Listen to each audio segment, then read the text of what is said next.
Chapter 17 Sasi and Three Sapphires. Because you and my son think so highly of Swami Sri Yukteswar, I will take a look at him. The tone of voice used by Dr. Narayan Chandar Roy implied that he was humoring the whim of half-wits. I concealed my indignation in the best traditions of the proselyter. My companion, a veterinary surgeon, was a confirmed agnostic. His young son Santosh had implored me to take an interest in his father. So far, my invaluable aid had been a bit on the invisible side. Dr. Roy accompanied me the following day to the Serampore hermitage after Master had granted him a brief interview, marked for the most part by stoic silence on both sides. The visitor brusquely departed. Why bring a dead man to the ashram? Sri Yukteswar looked at me inquiringly as soon as the door had closed on the Calcutta skeptic. Sir, the doctor is very much alive, but in a short time he will be dead. I was shocked. Sir, this will be a terrible blow to his son. Santosh yet hopes for time to change his father's materialistic views. I beseech you, Master, to help the man very well for your sake. My guru's face was impassive.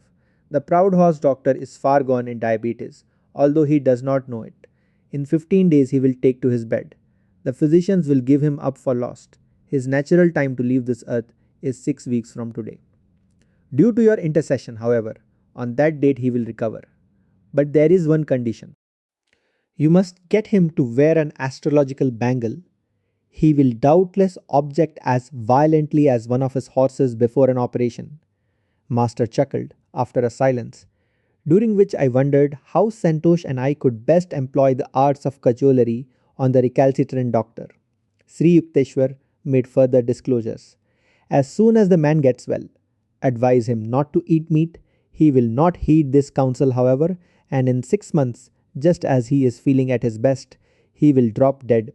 Even that 6 month extension of life is granted him only because of your plea. The following day, I suggested to Santosh that he order an armlet at the jeweler's. It was ready in a week, but Dr. Roy refused to put it on. I am in the best of health. You will never impress me with these astrological superstitions. The doctor glanced at me belligerently. I recalled with amusement that Master had justifiably compared the man to a balky horse. Another 7 days passed. The doctor, suddenly ill, meekly consented to wear the bangle. 2 weeks later, the physician in attendance told me that his patient's case was hopeless. He supplied harrowing details of the ravages inflicted by diabetes. I shook my head. My guru has said that after a sickness lasting 1 month, Dr. Roy will be well. The physician stared at me incredulously, but he sought me out a fortnight later with an apologetic air. Dr. Roy has made a complete recovery, he exclaimed. It is the most amazing case in my experience. Never before have I seen a dying man show such an inexplicable comeback. Your guru must indeed be a healing prophet. After one interview with Dr. Roy, during which I repeated Sri Yukteswar's advice about a meatless diet, I did not see the man again for 6 months. He stopped for a chat one evening as I sat on the piazza of my family home on Gurpur Road. Tell your teacher that by eating meat frequently, I have wholly regained my strength. His unscientific ideas on diet have not influenced me. It was true that Dr. Roy looked a picture of health, but the next day Santosh came running to me from his home on the next block. This morning, father dropped dead. This case was one of my strangest experiences with Master. He healed the rebellious veterinary surgeon in spite of his disbelief and extended the man's natural term on earth by 6 months just because of my earnest supplication. Sri Yukteswar was boundless in his kindness when confronted by the urgent prayer of a devotee. It was my proudest privilege to bring college friends to meet my guru. Many of them would lay aside, at least in the ashram, their fashionable academic cloak of religious skepticism. One of my friends, Sasi, spent a number of happy weeks ends in Serampore. Master became immensely fond of the boy and lamented that his private life was wild and disorderly. Sasi, unless you reform, 1 year hence you will be dangerously ill. Sri Yukteswar gazed at my friend with affectionate exasperation. Mukunda is the witness. Don't say later that I didn't warn you, Sasi laughed. Master, I will leave it to you to interest a sweet charity of cosmos in my own sad case. My spirit is willing, but my will is weak. You are my only savior on earth. I believe in nothing else. At least you should wear a 2 carat blue sapphire. It will help you. I can't afford one, anyhow. Dear Guruji, if trouble comes, I fully believe you will protect me.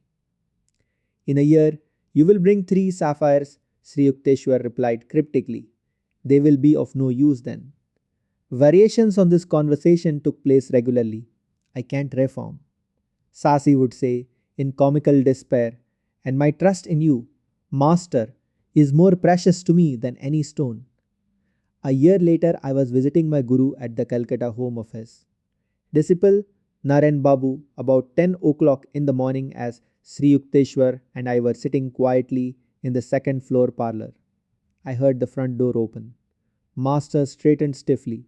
It is that Sasi, he remarked gravely. The year is now up. Both his lungs are gone. He has ignored my counsel. Tell him I don't want to see him. Half stunned by Sri Yukteswar's sternness, I raced down the stairway. Sasi was ascending. Oh Mukunda, I do hope Master is here. I had a hunch he might be. Yes, but he doesn't wish to be disturbed. Sasi burst into tears and brushed past me. He threw himself at Sri Yukteswar's feet, placing there 3 beautiful sapphires. Omniscient Guru, the doctors say I have galloping tuberculosis. They give me no longer than 3 more months. I humbly implore your aid. I know you can heal me. Isn't it a bit late now to be worrying over your life? Depart with your jewels. Their time of usefulness is past. Master then sat sphinx like in an unrelenting silence, punctuated by the boy's sobs for mercy. An intuitive conviction came to me that Sri Yukteswar was merely testing the depth of Sasi's faith in the divine healing power. I was not surprised a tense hour later when Master turned a sympathetic gaze on my prostrate friend. Get up, Sasi. What a commotion you make in other people's houses. Return your sapphires to the jewelers. They are an unnecessary expense now. But get an astrological bangle and wear it. Fear not, in a few weeks you shall be well. Sasi's smile illumined his tear-marred face like sudden sun over a sodden landscape. Beloved Guru, shall I take the medicines prescribed by the doctors? Sri Yukteswar's glance was longanimous.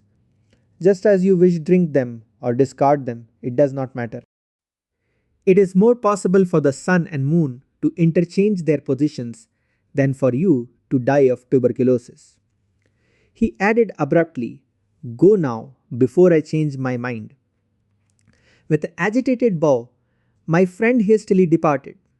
I visited him several times during the next few weeks and was aghast to find his condition increasingly worse. Sasi cannot last through the night. These words from his physician and the spectacle of my friend, now reduced almost to a skeleton, sent me post haste to Serampore. My guru listened coldly to my tearful report. Why do you come here to bother me? You have already heard me assure Sasi of his recovery. I bowed before him in great awe and retreated to the door. Sri Yukteswar said no parting word but sank into silence, his unwinking eyes half open. Their vision fled to another world. I returned at once to Sasi's home in Calcutta. With astonishment, I found my friend sitting up, drinking milk. Oh Mukunda, what a miracle! 4 hours ago I felt Master's presence in the room. My terrible symptoms immediately disappeared. I feel that through His grace I am entirely well. In a few weeks, Sasi was stouter and in better health than ever before. But his singular reaction to his healing had an ungrateful tinge. He seldom visited Sri Yukteswar again. My friend told me one day that he so deeply regretted his previous mode of life that he was ashamed to face Master. I could only conclude that Sasi's illness had had the contrasting effect of stiffening his will and impairing his manners. The first 2 years of my course at Scottish Church College were drawing to a close. My classroom attendance had been very spasmodic. What little studying I did was only to keep peace with my family. My two private tutors came regularly to my house. I was regularly absent. I can discern at least this one regularity in my scholastic career. In India, 2 successful years of college bring an intermediate arts diploma. The student may then look forward to another 2 years and his AB degree. The intermediate arts final examinations loomed ominously ahead. I fled to Puri, where my guru was spending a few weeks, vaguely hoping that he would sanction my non appearance at the finals. I related my embarrassing unpreparedness. But Master smiled consolingly. You have wholeheartedly pursued your spiritual duties and could not help neglecting your college work. Apply yourself diligently to your books for the next week. You shall get through your ordeal without failure. I returned to Calcutta, firmly suppressing all reasonable doubts that occasionally arose with unnerving ridicule. Surveying the mountain of books on my table, I felt like a traveler lost in a wilderness. A long period of meditation brought me a labor saving inspiration. Opening each book at random, I studied only those pages which lay thus exposed. Pursuing this course during 18 hours a day for a week, I considered myself entitled to advise all succeeding generations on the art of cramming. The following days in the examination halls were a justification of my seemingly haphazard procedure. I passed all the tests, though by a hairbreadth. The congratulations of my friends and family were ludicrously mixed with ejaculations, betraying their astonishment. On his return from Puri, Sri Yukteswar gave me a pleasant surprise. Your Calcutta studies are now over. I will see that you pursue your last 2 years of university work right here in Serampur. I was puzzled. Sir, there is no Bachelor of Arts course in this town. Serampore College, the sole institution of higher learning, offered only a 2 year course in intermediate arts. Master smiled mischievously. I am too old to go about collecting donations to establish an AB college for you. I guess I shall have to arrange the matter through someone else. 2 months later, Professor Howells, president of Serampore College, publicly announced that he had succeeded in raising sufficient funds to offer a 4 year course. Serampore College became a branch affiliation of the University of Calcutta. I was one of the first students to enroll in Serampore as an AB candidate. Guruji, how kind you are to me! I have been longing to leave Calcutta and be near you every day in Serampore. Professor Howells does not dream how much he owes to your silent help. Sri Yukteswar gazed at me with mock severity. Now you won't have to spend so many hours on trains. What a lot of free time for your studies. Perhaps you will become less of a last minute crammer and more of a scholar. But somehow his tone lacked conviction.